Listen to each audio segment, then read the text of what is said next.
Brought to you by NBC bearing, भारताची पहिली bearing उत्पादक।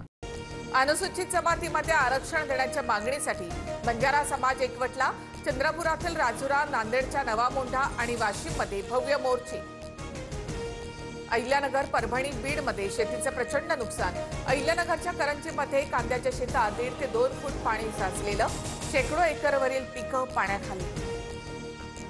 उपमुख्यमंत्री शिंदेंकडून ठाणे जिल्ह्यातील अतिवृष्टीबाबत आढावा। जिल्हा प्रशासनाला सज्ज राहण्यासह मनुष्य आणि पशुहानी टाळण्यास प्राधान्य देण्याचे निर्देश। अहिल्यानगरमधील सीना नदीच्या पुराचं पाणी तिरे गावामध्ये शिरायला सुरुवात, तर आळजापूर करमाळा रस्त्यावर पुलाशेजारी भगदाड। जामखेड करमाळा वाहतूक बंद। रोहित पवारांचं ट्विट। आम्ही लोकांना पाण्यातून बाहेर काढलं, तुम्ही नाही। राजकारण नंतर करा, तुमची मदत वाढवा। नुसते 200 किट नको, 3000 लोकांची व्यवस्था करा। शिंदेंच्या शिवसेनेच्या ज्योती वाघमारे यांना सोलापूरच्या जिल्हाधिकाऱ्यांनी फटकारलं। 3 दिवसांचं विशेष अधिवेशन घ्या। अतिवृष्टीच्या पार्श्वभूमीवर सरकारकडून ठोस निर्णय व्हावे, विरोधकांचं राज्यपालांना पत्र। बीडच्या आष्टी तालुक्याला जोरदार पावसाचा फटका। पुरामध्ये अडकलेल्या 13 शेतकऱ्यांना सुखरूप बाहेर काढलं। अंबाजोगाईमध्ये रेणा नदीच्या पुरामुळे सोयाबीन पिकांचं मोठं नुकसान।